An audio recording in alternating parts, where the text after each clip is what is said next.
जय हिंद दोस्तों। डिस्क्लेमर पढ़ लीजिएगा, मैं सेबी पंजीकृत सलाहकार नहीं हूं। दोस्तों बात करेंगे इस वीडियो में एक्कस के बारे में। देखिए एक्कस का जब आईपीओ आया था तभी मैं आप लोगों को बताया था, इसकी वीडियो बनाया था क्या करना है क्या नहीं करना है। इसमें मैं डिटेल वीडियो बनाया था, 2-3 वीडियो बनाया था इसकी। तभी मैं बताया था कि इसका लॉक इन भी डेट आप लोगों को नोट करके रखना चाहिए, क्योंकि लॉक इन डेट भी एक इंपॉर्टेंट डेट होता है जिस दिन मार्केट थोड़ा सा रिएक्ट करता है। अब इसका लॉकिंग जो है वो समाप्त हो गया है आज, मतलब कल मार्केट इस पे रिएक्ट करेगा। अब इससे होता क्या है, लॉक इन पीरियड मतलब क्या होता है, बहुत सारे लोगों को पता होगा, ऐसा नहीं कि नया चीज है, लेकिन बहुत सारे लोगों को नहीं पता होगा। जो लोग नए होंगे तो उनको मैं यहाँ पे बताना चाहता हूँ। एक्कस का करंट प्राइस देखेंगे तो 141 रुपये 66 पैसे ट्रेड कर रहा है। आधे परसेंट की बढ़त देखने के लिए मिल रही है, लेकिन कल हो सकता है कि इसमें थोड़ी सी मतलब दबाव रहे, और ये दबाव क्यों रहेगा वही आगे हम लोग डिस्कस करेंगे। देखिए आज इसमें 7-8 लाख इक्विटी से ट्रेड हुआ है, 11 करोड़ रुपए के बाय सेल हुए हैं शेयर टोटल, और 44% के आसपास का डिलीवरी परसेंटेज निकल के सामने आ रहा है। ट्रेडिंग विंडो क्लोजिंग से रिलेटेड अपडेट आया था 29 दिसंबर को, उसके बाद का कोई भी यहाँ पे अपडेट निकल के सामने नहीं आया है। मतलब लास्ट अपडेट 23 दिसंबर को आया था, 29 दिसंबर को आया था, यहाँ पे 29 दिसंबर देख सकते हो, ठीक है ना। तो कुल मिला के ऑफिशियल कोई भी अपडेट निकल के सामने नहीं आया है। वहीं कह लीजिए कि लॉकिंग का ही छोटा मोटा कहीं ना कहीं थोड़ा सा दिख रहा है न्यूज, छोटा मोटा। बाकी वैसे ढूंढोगे तो वो भी न्यूज आपको नहीं दिखेगी। अब देखिए चलिए हम लोग सेम अपने मुद्दे पे चलते हैं। देखिए जब आईपीओ में आप अप्लाई करने जाते हो तो आप लोगों को पता होना चाहिए कि कई सारी कैटेगरियां होती हैं, कि इससे उसमें एम्प्लॉय कैटेगरी में, एचएनआई कैटेगरी में, क्यूआईबी कैटेगरी में। तो एंकर इन्वेस्टर भी उसमें जो है अप्लाई करते हैं, क्यूआईबी कैटेगरी में भी कह लीजिए इनका भी लगभग हिस्सा आता है।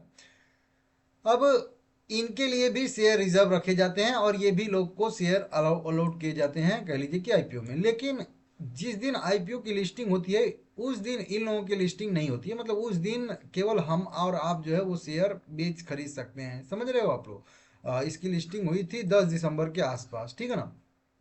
जब 10 दिसंबर को लिस्टिंग होती है ना तो सभी लोग मतलब उसमें जो है शेयर नहीं बेच पाते हैं। इन लोगों का शेयर जो अलॉट किया जाता है उस पर लॉक इन रहता है। लॉक इन का मतलब कि इनको शेयर अलॉट तो उसी आईपीओ में ही किए जाते हैं, उसी समय किए जाते हैं। लेकिन 10 दिसंबर को जिस दिन लिस्टिंग हुई थी वो दिन ये लोग चाहे तो एंकर इन्वेस्टर जो भी हैं वो चाह के भी नहीं बेच सकते। क्यों नहीं बेच सकते? क्योंकि इनके शेयर लॉक होते हैं। मतलब वो मतलब एक तरीके से बंधे होते हैं कह लीजिए।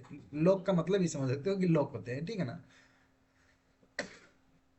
अब देखिए इनके पास टोटल जो इक्विटी शेयर है, बहुत ज़्यादा इक्विटी शेयर नहीं है, लेकिन जितना कंपनी ने इशू किया है इक्विटी शेयर उसके हिसाब से ज़्यादा ही है। 3 crore 33 lakh equity share in लोगों के पास टोटल कह लीजिए कि हैं, एंकर इन्वेस्टर के पास जितने भी एंकर इन्वेस्टर हैं। टोटल वैल्यू की बात करेंगे तो टोटल 414 करोड़, जी हाँ 400 कह लीजिए 14 करोड़ रुपए के टोटल जो है कह लीजिए कि 33.25 करोड़ इक्विटी शेयर इनके पास हैं। समझ रहे हो आप लोग। अब इसमें से 6 जनवरी 2025 जो कि आज का डेट है, यहाँ पे वेरीफाई कर सकते हो, 6 जनवरी 2026 आज डेट है। आज 30 दिन वाला इनका लॉक इन समाप्त हो जाएगा 50% शेयर का। मतलब ये जो 3 करोड़ 33 लाख इनके पास इक्विटी शेयर हैं, तो कह लीजिए कि 1 करोड़ 70 लाख इक्विटी शेयर कल जो है मतलब ओपन हो जाएंगे, उनका लॉक इन जो है समाप्त हो जाएगा, बिकने के लिए तैयार हो जाएंगे। कब से? अगले ट्रेडिंग सेशन से, मतलब 7 जनवरी 2026 से बिकने के लिए तैयार हो जाएंगे। अब ये जो 1 करोड़ 70 लाख इक्विटी शेयर जो है कल ओपन हो जाएंगे बिकने के लिए, इजिबल हो जाएंगे बिकने के लिए, तो ये एक ओवर मतलब ओवर हैंग रहता है, या कह लीजिए ये एक सप्लाई का मतलब दिक्कत रहता है कि कल जो है 1 करोड़ 70 लाख शेयर और इजिबल हो जाएंगे बिकने के लिए। अब मान लेते हैं कि 5 करोड़ इक्विटी शेयर अभी इसके ट्रेड हो रहे हैं टोटल, ठीक है ना। तो अब कल से जो है क्या करेगा कि 1 करोड़ 70 लाख इक्विटी शेयर और बिकने के लिए तैयार हो जाएंगे। तो इसमें से सभी के सभी भी शेयर लॉकिंग जब समाप्त होता है वो बिकेंगे, जरूरी नहीं होता है। अब आईपीओ ओपन होता है, लिस्ट होता है जिस दिन, तो जरूरी नहीं है कि आपको आईपीओ लगा है तो आप बेचोगे ही उसको, होल्ड भी कर सकते हो, आपकी मर्जी, ठीक है ना।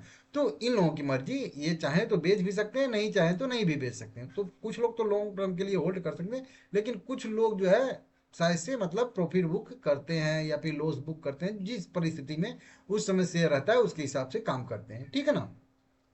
तो इसके वजह से यहाँ पे ये जो है दिक्कत होता है, कल के डेट में थोड़ा बहुत कह लीजिए शेयर में दबाव रहता है, वही जो आप लोगों को मैं बता दे रहा हूँ। अगला इसका लॉक इन समाप्त होगा 7 मार्च 2026 को, वो सैटरडे का दिन रहेगा, शनिवार।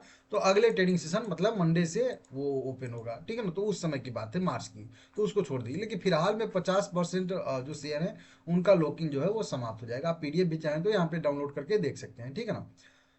तो इस तरीके से यहाँ पे है, थोड़ा सा कल के लिए आप लोगों को तैयार रहना पड़ेगा। यहाँ पे देखिए एंकर इन्वेस्टर को कितने equity share total QIB category में थे, जो 5 करोड़ 56 लाख इक्विटी शेयर थे, जिसमें से एंकर इन्वेस्टर के लिए 3 करोड़ 33 लाख थे।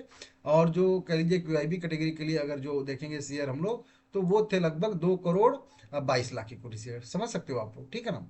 तो एक एंकर को, तो यही जो है एंकर इन्वेस्टर पे लॉक इन रहता है, इस तरीके से आप समझ सकते हो, ठीक है ना।